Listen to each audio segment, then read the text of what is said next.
포인트가 만들어졌다라고 하는 것도 참고하시면 좋을 것 같습니다. 그 다음에 이제 개인의 변화.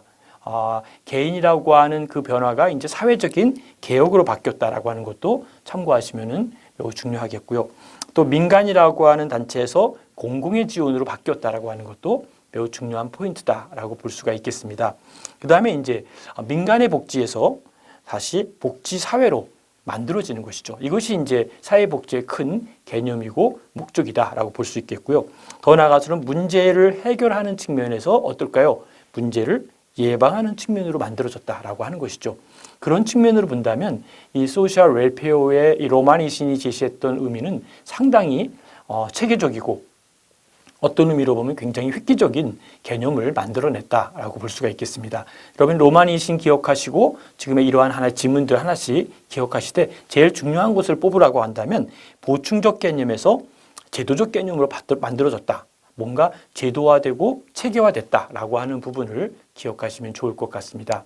자, 그러면 소득의 재분배에 대한 유형을 한번 살펴보면 어떤 것이 있을까요?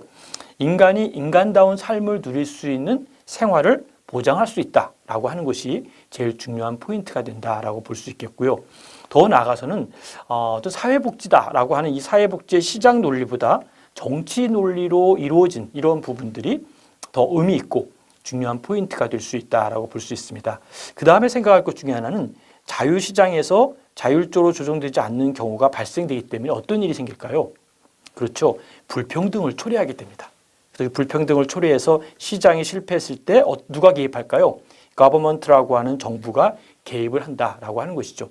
여기서 기억할 것은 사회복지의 조절의 역할이 바로 소득의 재분배 역할이다. 여기까지 여러분 기억하시면 좋을 것 같습니다. 이 소득의 재분배가 왜 만들어졌는지 그 부분을 이제 충분히 이해했으리라 생각하고요. 자, 그 다음에 생각할 것 중에 하나가 뭐가 있을까요? 우리 소득의 재분배의 유형을 한번 살펴볼 필요가 있겠죠. 첫 번째 유형 중에 하나가 이 수직적 재분배와 이 수평적 재분배의 큰 틀로 만들어질 수 있는데요. 수직적 재분배는 뭘까요? 소득 계층 간에 소득과 소득의 이 계층들이 있지 않습니까? 여기에 재분배 형태로서 고소득층이라고 하는 그 층에서 어떨까요? 저소득층으로 재원을 충당하는 공공부조 제도가 대표적인 것이다라고 하는 것이죠. 그러니까 수직적인 것은 공공부조다. 이렇게 뭐 꼭 연결해도 굉장히 쉽게 이해가 할 거라고 생각을 하고요. 더 나아가서는 동일한 소득계층이 있습니다. 동일한 소득계층 내에서 위험이 발생할 수 있는 재분배 형태를 만들어내는 부분이 있는데요. 여기에 대표적인 것이 뭘까요? 그렇죠. 사회보험이 바로 여기에 초점을 맞출 수 있다라고 하는 것이죠. 여기에 키워드는 뭘까요? 수직적인 것은 공공부조제도라고 한다면 수평적인 것은 사회보험이다. 이렇게 연결을 하면 쉽게 이해가 될 줄로 압니다. 자, 그 다음에 생각할 것 중에 하나는 건강보험에 대한 특히 제도가 있죠. 건강보험은 뭘까요? 동일한 소득계층 내에서 건강한 사람에서 질병이 있는 사람으로 소득이 재분배된다는 것이죠.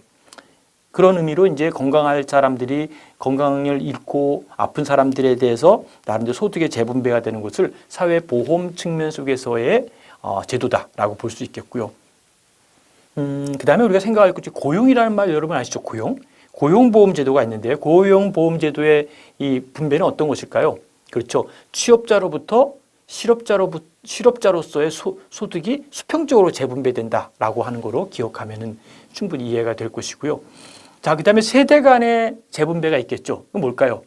한 근로세대가 있는데 여기에는 노인의 세대도 있고 또 어떨까요? 미래에 이제 현 세대가 있지만 미래 세대 간에 여러 가지 소득이 분배가 될 수밖에 없는데 그러한 가운데 속에서 현대의 그 근로세대와 노인세대 그 다음에 현 세대와 미래 세대 간의 소득의 배분되는 형태를 우리는 세대 간의 재분배 형태다 이렇게